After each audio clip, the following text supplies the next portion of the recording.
निसर्गाचं विद्रुपीकरण रोखण्यासाठी महापालिका प्रशासनाने कठोर पावलं उचलत अनधिकृत बॅनर्स लावणाऱ्यांविरोधात गुन्हा दाखल करण्याचा इशारा दिलाय।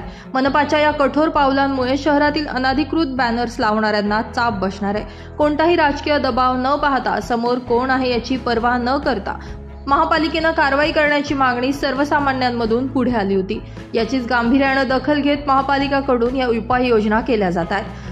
मनपा प्रशासनाने नवीन महापालिका इमारत, जुनी महापालिका इमारत, सिव्हिल हॉस्पिटल, महापुरुषांची स्मारकं यांच्यासह काही जागांच्या परिसरामध्ये 100 मीटर अंतरावर बॅनर्स लावण्यास प्रतिबंध केलाय।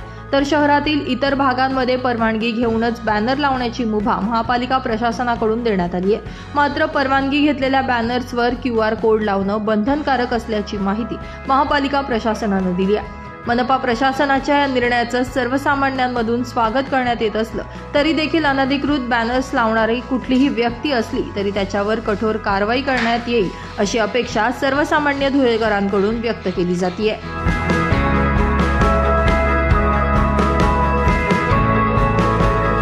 ब्युरो रिपोर्ट, माझा महाराष्ट्र न्यूज, धुळे।